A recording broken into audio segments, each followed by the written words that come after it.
Hello students and welcome back to our channel Sira Shaikh. आज first year BAF का business mathematics का ratio proportion and percentage का lecture number 4 है, जिसमें हम कवर करने वाले आज प्रपोर्शन। पिछले क्लास में मैंने रेशियो कंप्लीट किया था, आज से हम फोकस करने वाले हैं प्रपोर्शन। स्टार्ट करेंगे आज का क्लास।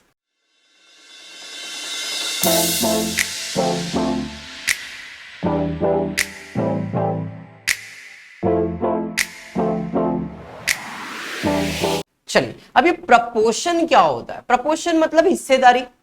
रेशियो भी कहीं ना कहीं वही था, बट प्रपोर्शन में भी तीन चीज पढ़ने वाले। एक है कंटिन्यू प्रपोर्शन, एक है डायरेक्ट प्रपोर्शन और एक है इनवर्स प्रपोर्शन।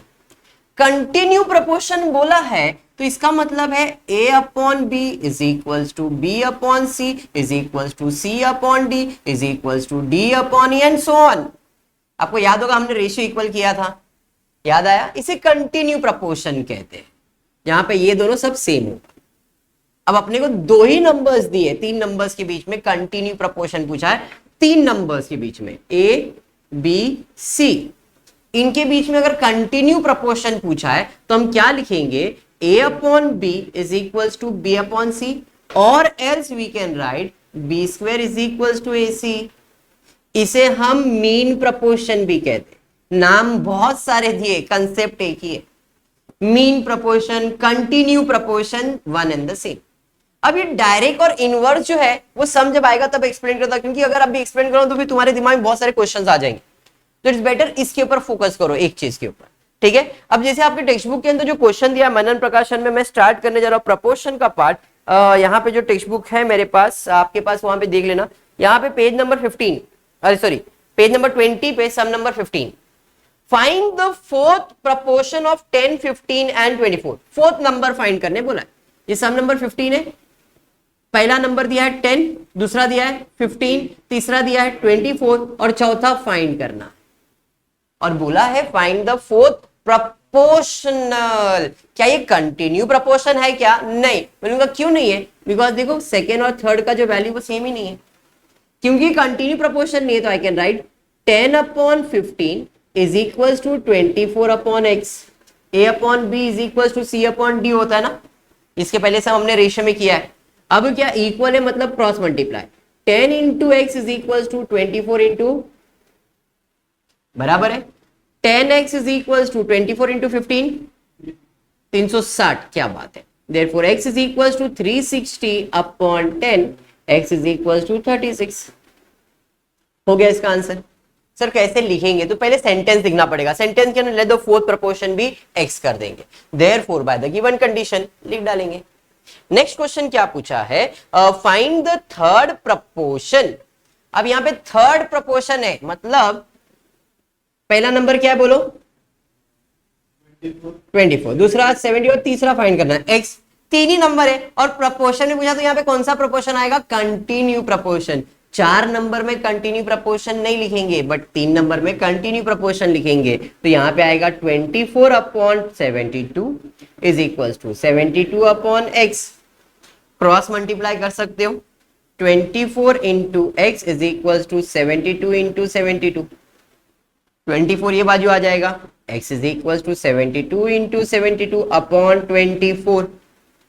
कैंसलेशन कर ही सकते हो। x विल बी, सॉल्व कर लो, बताओ x इज इक्वल टू 216। क्या बात समझ में आया? क्लियर? बढ़ेंगे नेक्स्ट क्वेश्चन की तरफ, देखते हैं क्या दिया है। The mean proportion between 6 and 150। Mean proportion मैंने अभी बताया था, मीन मतलब फिर से यही, बिटवीन 6 एंड 150। मतलब जो फर्स्ट नंबर है ये आपका सम नंबर सेकेंड, मतलब 16 था, अब मैं 17 करने जा रहा हूं, मतलब सम नंबर थर्ड। क्या बोला है देखो क्वेश्चन में? Find the mean proportion. तो फर्स्ट नंबर क्या है? ए मेरा 6 है, बी मालूम नहीं है x, और सी मेरे लिए क्या ले लेता हूं मैं? सी मेरे लिए आ जाएगा 150। देयरफॉर मीन प्रपोर्शन का फॉर्मूला है B square is equal to A C. B square का वैल्यू क्या है? x। x square is equals to 6 into 150. Therefore x square is equals to, square है ये बाजू आएगा तो रूट हो जाएगा 6 into 150। x is equals to मेरे हिसाब से 900 का रूट, 900 मतलब 30, 9 का रूट 3 और 100 का। क्लियर? बढ़ेंगे नेक्स्ट। उसके बाद क्या दिया है जरा देखते हैं। इलिस्ट्रेशन नंबर 18 पे divide 48 into two parts such that if the larger part is increased by 5 and the smaller part is decreased by 4, the ratio of this new part is 5:2. Question समझो क्या है, बोला है 48 को दो पार्ट्स में divide करो। मैं बोलता हूं तुमको मैंने 50 रुपए दिया है, 50 रुपए को दो भाग में डिवाइड करो, ऐसा कि भाई तुम दोनों के बीच में जो डिवीजन आएगा उसका रेशियो हो सकता है 1:2 आए, 3:4 आए, कुछ भी आए। मतलब 50 का 1 पार्ट अगर इधर है तो बाकी 4 पार्ट किसी और के पास है, तो 1:4 का रेशियो हो सकता है। 2 पार्ट इधर है तो 3 पार्ट इधर है।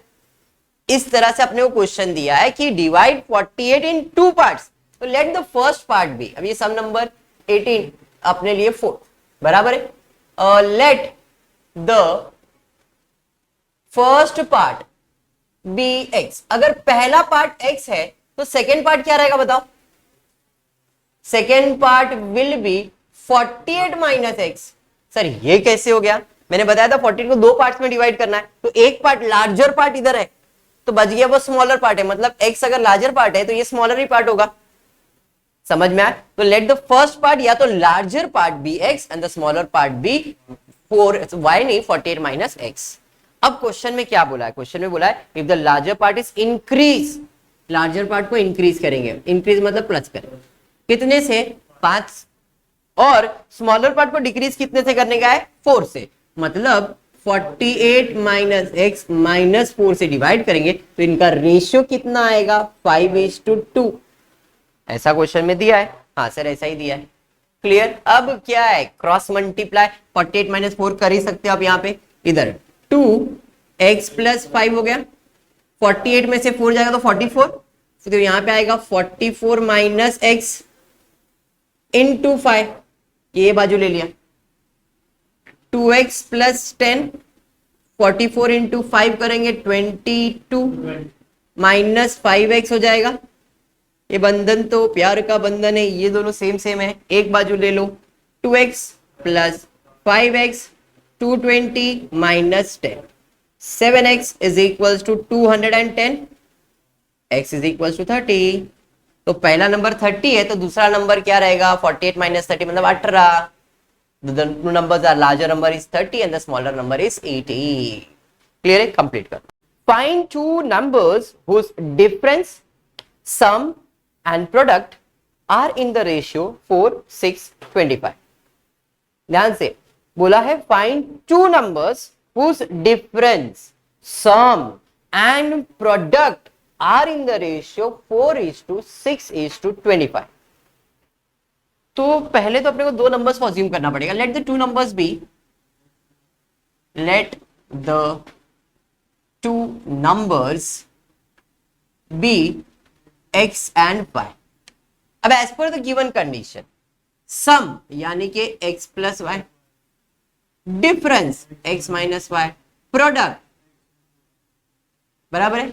अब जो भी आया है सब रेशियो में, अभी 3 तो रेशियो नहीं हो सकता है ना, मतलब मैं इसे ऐसा लिख सकता हूं,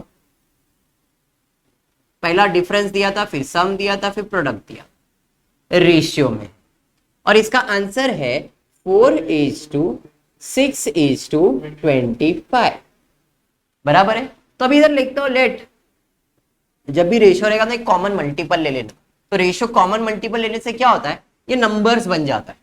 रेशियो में कभी भी कोई चीज रहेगा ना तो अपने को अगर डिवाइड करना है, 2 रहता तो डायरेक्टली लिख सकता था मैं, क्रॉस मल्टीप्लाई करके हो जाता, बट 3 आ गया तो अभी इसको नंबर देने के लिए लेट द कॉमन मल्टीपल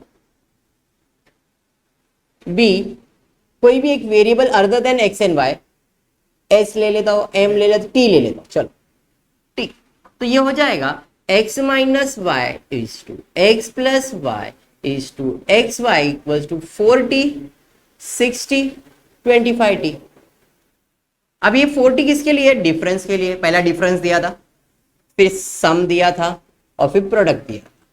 ऐसा ही ना, देख लो क्वेश्चन में पहला डिफरेंस ही, मतलब I can say x minus y is 40, x plus y is 60, x y is 25t।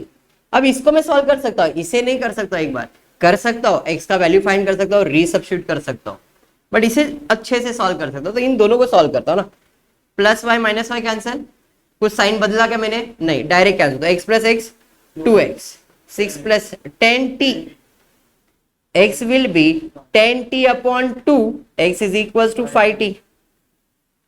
अभी x का वैल्यू इसमें जहां मन करता है वहां पे इस वाले में सब्स्टिट्यूट करो, इस वाले जिधर मैं पहले वाले में करता हूं। x का वैल्यू क्या है? 5t, 5t minus y equals to 4t, माइनस उधर ये प्लस इधर, 5t minus 4t is equals to y, y is equals to t। ये समझा गया? तो अपने को x और y का वैल्यू t मतलब 1 मिल गया। बस समझ में आया क्या? अब और क्वेश्चन में कुछ बोला है क्या? देखो जरा क्वेश्चन में, और मेरे हिसाब से तो कुछ बोला नहीं है, बस इतना ही बोला है, खाली इतना बोला कॉमन मल्टीपल उनका क्या है ये। तो अब इसके अंदर अगर मैं सब्स्टिट्यूट करके देखता हूं, x का वैल्यू 5, y का वैल्यू, तो मुझे कुछ ना कुछ तो मिलना चाहिए। 5, x का वैल्यू अगर 5 है तो y का वैल्यू कितना मिलेगा? डिवाइड करूंगा तो 5 ही आएगा। x इज इक्वल्स टू, अगर मैं सब्स्टिट्यूट, क्योंकि इधर 1 आ गया तो y का वैल्यू तो 1 ही है, तो तुम बोलेगे 1, तो मैंने कहा 1 नहीं, हम इधर लिखेंगे x is equals to 5t है, therefore y is equals to 5t equals to, sorry यहां पे लिख देता हूं, x y is equal to 25t, x का value 5t, y is equal to 25t and y is equal to 25t upon 5t।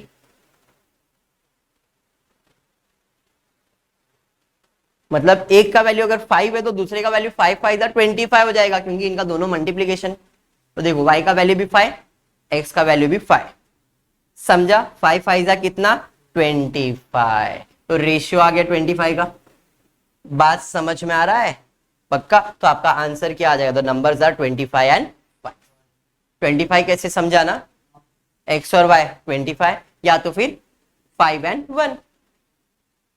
समझा? पक्का? अगर confuse है तो बोल देना, तो सॉल्व करता हूं। पक्का समझा ना? ठीक, नेक्स्ट सम पे जाते हैं। नेक्स्ट सम क्या दिया है? देखो नेक्स्ट सम दिया है, if 4 3 x 9 are in a proportion find the value for x। क्या ये कंटिन्यू प्रोपोर्शन हो सकता है क्या? नहीं। सम नंबर क्या है ये? 20। ठीक है, क्या दिया है? 4:3, नहीं इस टू नहीं दिया, 4, 3, x, 9 आर इन प्रोपोर्शन। अब ये कंटिन्यू प्रोपोर्शन नहीं है, तो I can right 4/3 x upon 9, cross multiply कर देता हूं, 4 into 9/3 is equals to x, x is equals to, खत्म सम। समझा? नेक्स्ट उसके बाद क्या है जरा चेक करते हैं। उसके बाद दिया है, if 5, x, 80 are in continue proportion find the value for. अब भी तो आपने किया कंटिन्यू प्रोपोर्शन का 21, 5, x, 80 कंटिन्यू प्रोपोर्शन में 5/x, x upon 80, x square is equals to 80 into 5, x is equals to 400, x is equals to root of 400, x is equals to 20। हो गया सम। Next 22nd वाला सम देखते क्या दिया है। आगे दिया है, इफ a/4, शायद इधर टाइप नहीं किया है वो सम, अच्छा पीडीएफ में टाइप नहीं किया, इसमें है, जरा देख लेते। If a/4 is equals to b/5 is equals to c/7, find the value for a plus b plus c upon 3c। क्या दिया है? a/4 is equals to b/5 is equals to c/7 is equals to, कुछ दिया है क्या? नहीं। Find, क्या find? a plus b plus c upon 3c का वैल्यू फाइंड करना। तो अपने को a b c का वैल्यू तो मालूम होना चाहिए। तो सबसे पहला ये इक्वल में तो मैं लिखता हूं a/4 b/5 c/7 is equal to, common multiple ले लिया x, रेशियो है ना, इक्वल्स में तो रेशियो होता है, सब कॉमन मल्टीपल क्या ले लिया मैंने? x। तो अब मैं इधर लिखता हूं a/4 is equals to k, b/5 is equals to k and c/7 is equals to k। Therefore 4 इधर आ जाएगा, a का वैल्यू क्या आएगा? 4k, b का वैल्यू 5k, c का value 7k। Clear? a b c मिल गया। अब जो फाइंड करना है a plus b plus c, बोले तो 4k plus 5k plus 7k upon 3 into 7k। c का वैल्यू क्या है? 3c 4 प्लस 5 9, 9 प्लस 7, 9 प्लस 7 तुमको आ जाएगा 16 के, बराबर ना, बराबर, अपॉन 7 3 21 के, कैंसिल हो गया। 4 के टेबल में नहीं जाने वाला है सर, ऐसा ही रहेगा, तो 16/21। बात समझा क्या, पक्का समझ में आया। नेक्स्ट लेक्चर में इसके आगे के सम्स को कंटिन्यू करेंगे, आज के लिए इतना ही करते हैं। अगर कुछ भी डिफिकल्ट तो एक बार पूछ रहे, नहीं तो फिर वाइंड अप करता हूं। होपफुली आपको वीडियो पसंद आया रहेगा, तो प्लीज वीडियो को लाइक कर देना, फ्रेंड्स ग्रुप में शेयर करना, चैनल को सब्सक्राइब करना। Thank you for watching the video.